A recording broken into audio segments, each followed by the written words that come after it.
बिस्मिल्लाहिर्रहमानिर्रहीम। अस्सलाम वालेकुम। आज 6 अगस्त है और दिन है मंगल का। बाकायदा तौर पर सुप्रीम कोर्ट ऑफ पाकिस्तान और पार्लियामेंट आमने सामने आ गए हैं। आज कौमी असम्बली ने इलेक्शन एक्ट में जो तरमीम का बिल है वो पास कर लिया है और आज ही शायद वो सेनेट से भी पास हो जाए। इस वक्त मैं चेक नहीं कर सका स्टेटस क्या है, आज नहीं तो कल हो जाएगा। और इस तरह से इलेक्शन एक्ट में जो है वो तरमीम कर दी गई हैं। ये तरमीम क्या की गई ये आपको बताऊंगा और ये भी वाज़ेह हो गया है कि अब बाकायदा तौर पर पार्लियामेंट और सुप्रीम कोर्ट आमने सामने आ गए हैं और सूरत हाल जो है वो वक्ती तौर पर तो बिगड़ गई है, सूरत हाल वक्ती तौर पर तो ख़राब हो गई है। लेकिन ये मैं आपको बता दूं कि अल्टीमेटली हुकूमत को सरेंडर करना पड़ेगा। हुकूमत को बहुत बड़ा खुमियाजा भुगतना पड़ सकता है। ये वो चीज़ है जिस पे हुकूमत घर जा सकती है।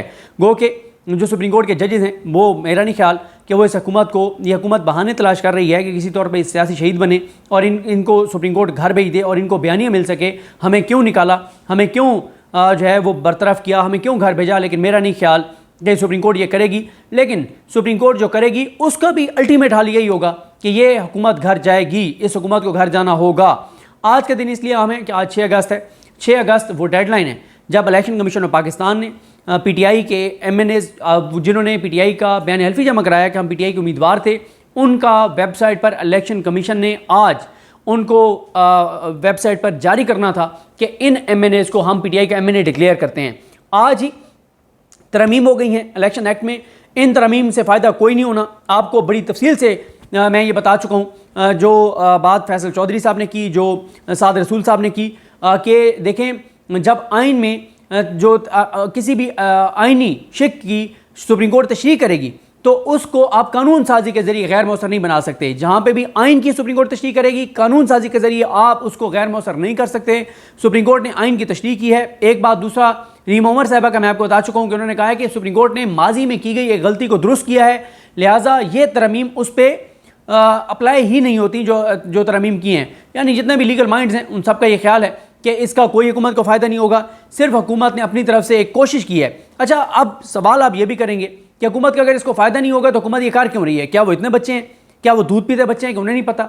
पता है। मेरा ये ख्याल है कि हुकूमत बेसिकली काजी फाइज ईसा साहब को दिखा रही है कि हम आपको एक्सटेंशन देने के लिए हर हद तक जा रहे हैं, हम हर हद तक कोशिश कर रहे हैं, हम अपनी आखिरी कोशिश कर रहे हैं। और नून लीग वाले देखें, मैं चंद रोज़ पहले तक ये समझता था कि काजी फाइज ईसा साहब को एक्सटेंशन देने की जो कोशिशें हैं उनका चैप्टर क्लोज हो चुका है और काजी साहब की एक्सटेंशन नहीं हो सकती। लेकिन पिछले 2-3 दिन में जो बातें मैंने नून लीग के करीबी लोगों से सुनी हैं और जो बातें नून लीग वाले करते फिर रहे हैं ऑफ कैमरा, उससे ये लगता है कि अभी काजी फाइज ईसा साहब की एक्सटेंशन का चैप्टर क्लोज नहीं हुआ।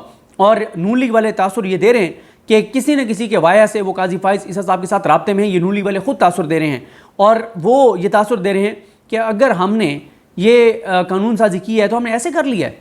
आप क्या समझते हैं? आप हमें पागल समझते हैं? आप हमें बेवकूफ़ समझते हैं? आप हमें जाहिल समझते हैं कि हमें नहीं पता कानून का? हमने अगर तरमीम किया है तो किसी वजह से किया है। इसका मतलब यह है कि वो तासुर दे रहे हैं कि काजी फाइज ईसा साहब के साथ वो राब्ते में हैं इनडायरेक्टली डायरेक्टली, और उधर से भी उनको कोई आशीर्वाद है। क्योंकि नून लीग का आपको पता है ना कि नून लीग एक ही बुनियाद पर मुतमिन होती है कि साड़ी गाल हो गई है। पहले कहीं और बात हो गई थी, अब कहीं और बात हुई है, तो वो इसी चीज़ पे चलते हैं कि साड़ी गाल हो गई है। नून लीग इसी चीज़ पे चलती है। नून लीग ये जो कुछ कर रही है ये बराह रास्त अदलिया के साथ महाजराई है, अदलिया पर हमला है, लड़ाई बड़ी शदीद होगी और अल्टीमेटली शिकस्त इन्हीं को खानी है। इनको शिकस्त होनी है, इन्होंने हारना है। जीत सुप्रीम कोर्ट की होगी, 8 जजेस की होगी। देखें, ये 8 जजेस का फैसला है। मंसूर अली शाह साहब, मुनीब अख्तर साहब, याहिया अफरीदी साहब का भी मिलता जुलता है, लेकिन चलें 8 में तो वो नहीं है, वो 9वें जज हैं अगर ओवरऑल हम बात करते हैं। लेकिन 8 की अगर हम बात करें, मंसूर अली शाह साहब, मुनीब अख्तर साहब, आयशा मलिक साहबा, अतर मिल्ला साहब, मोहम्मद अली मज़हर साहब, हसन अज़हर रिजवी साहब और इरफान सादत साहब। एक जज का मैं नाम दरमियान में मिस कर गया हूँ। और बहरहाल टोटल 8 जजेस हैं। ये 8 जजेस का शाहिद वहीद साहब 8 जजेस का ये फैसला है। यही सुप्रीम कोर्ट का फैसला है। काजी साहब का जो फैसला है वो इख्तिलाफी नोट तो है, वो सुप्रीम कोर्ट का फैसला नहीं है। ये जो 2 जजेस जिन्होंने आइन को पामाल कर दिया है, जिन्होंने मिसकंडक्ट किया है ये लिख कर कि सुप्रीम कोर्ट का फैसला जो है, 8 जजेस का फैसला जो है वो इलेक्शन कमीशन एस्टैब्लिशमेंट पार्लियामेंट ना माने, इन्होंने वाज़ेह तौर पर मिसकंडक्ट किया है और इनके खिलाफ हर सूरत में मामला सुप्रीम जुडिशल काउंसिल में जाएगा। अब सुप्रीम जुडिशल काउंसिल करती क्या है? क्योंकि उसमें भी एक मसला है कि सुप्रीम जुडिशल काउंसिल में है काजी फाइज ईसा साहब, मंसूर अली शाह साहब, मुनीब अख्तर साहब, आमिर फारूक साहब और हाशिम काकड़ साहब। अब इसमें मसला यह है कि अगर किसी मामले पे मुनीब अख्तर साहब और मंसूर अली शाह साहब अपने हलफ के मुताबिक, कानून के मुताबिक, आइन के मुताबिक खड़े भी हो जाते हैं तो काजी साहब के साथ, आमिर फारूक साहब काजी साहब के साथ जाएंगे, और हाशिम काकर साहब के बारे में है कि वो भी काजी फैसल साहब के बंदे हैं, तो इसलिए वहाँ पे शिकस्त हो जाएगी मंसूर अली शाह साहब को और मुनीब अख्तर साहब को, क्योंकि ये जो इन दो जजेस ने जो लिखा है ये इतनी बड़ी गैर आईनी उन्होंने काम किया है। इन्होंने मुल्क को इंतशार, इनारकी और आग लगाने की कोशिश किया मुल्क में कि अदलिया के फैसले जो है वो इस्टेब्लिशमेंट और इलेक्शन कमीशन और नवाज शरीफ शहबाज शरीफ ये ना माने, पार्लियामेंट ना माने, तो इससे क्या होगा? एक अनारकी होगी, फिर जंगल का कानून होगा, जिसकी लाठी उसकी भैंस होगी। तो ये सारी सूरत हाल है। लिहाजा हुकूमत ये जो आज, अच्छा मैं आपको ये भी बता दूं कि इन्होंने जो तरमीम की हैं वो तरमीम की क्या हैं, ये बहुत इंपॉर्टेंट है आपके लिए समझना कि इन्होंने कौन सी तीन तरमीम की हैं। पहले इन्होंने तरमीम यह की है कि अगर किसी उम्मीदवार ने निशान अलाट होने से पहले पार्टी से वाबस्तगी का डिक्लेरेशन और टिकट जमा नहीं कराया तो वो आज़ाद तस्वर होगा। आज़ाद उम्मीदवार जीतने के बाद अगर कहेगा कि वो किसी सियासी जमात का उम्मीदवार था तो उसको उस जमात का उम्मीदवार तस्वर नहीं किया जाएगा। यानी सुप्रीम कोर्ट ने यह कहा ना कि PTI के ये जो 41 हैं इनको सुप्रीम कोर्ट ने टाइम दिया कि आप ये डिक्लेरेशन दे दें कि आप किस जमात से थे, तो आपको उस जमात का तस्वर किया जाएगा। तो इन्होंने इलेक्शन एक्ट में ये तरमीम की है। इन्होंने ये कहा है कि जो भी उम्मीदवार होगा वो इलेक्शन जो निशान अलाट होने से पहले वो एक डिक्लेरेशन जमा कराएगा कि मैं फ़लाँ पार्टी का उम्मीदवार हूँ, और उस पार्टी का फिर टिकट भी जमा कराएगा। इलेक्शन एक्ट में इन्होंने तरमीम किया है कि अगर वो नहीं करेगा, अगर वो जमा नहीं कराएगा डिक्लेरेशन और पार्टी का टिकट और वो आज़ाद डिक्लेयर हो जाएगा, तो आज़ाद डिक्लेयर होने के बाद जब वो जीत जाएगा, बाद में वो ये नहीं कह सकता कि मैं फ़लाँ पार्टी का उम्मीदवार था। पहली ये तरमीम की है। दूसरी उन्होंने तरमीम यह की है कि अगर कोई जमात मुकर्रर वक्त में मखसूस नशस्तों की फहरिस्त जमा नहीं कराती तो वो जमात मखसूस नशस्तों के लिए अहल करार नहीं पाएगी। ये इन्होंने इसलिए किया है कि PTI ने जमा कराई थी मखसूस नशस्तों की फहरिस्त, वो इलेक्शन कमीशन ने मुस्तरद कर दी थी, ली नहीं, जमा नहीं की। सुन्नी इत्तेहाद कौंसिल ने जमा नहीं कराई थी, सुन्नी इत्तेहाद कौंसिल बाद में उन्होंने दी, इलेक्शन कमीशन ने वो ली नहीं। तो अब इन्होंने ये कह दिया है कि अगर मखसूस मुकर्रर वक्त में कोई पार्टी जो मखसूस नशस्तों की फहरिस्त जमा नहीं कराएगी तो वो मखसूस नशस्तों की अहल ही नहीं है। तीसरी तरमीम इन्होंने क्या किया है, वो ये की है कि अगर कोई आज़ाद उम्मीदवार जो है वो 3 दिन के अंदर अंदर किसी जमात में शामिल हो जाता है तो वो अपनी फिर वाबस्तगी चेंज नहीं कर सकता, और चाहे वो किसी अदालत के फैसले में क्यों ना हो, चाहे सुप्रीम कोर्ट या हाई कोर्ट का फैसले ही क्यों ना हो, जो एक बार किसी जमात में शामिल हो जाएगा वो फिर किसी और जमात में नहीं जा सकता। तो इनका मकसद ये है कि जो सुन्नी इत्तेहाद कौंसिल में शामिल हो गए हैं वो PTI में वापस नहीं जा सकते। ये इनकी इस तरमीम का मकसद है।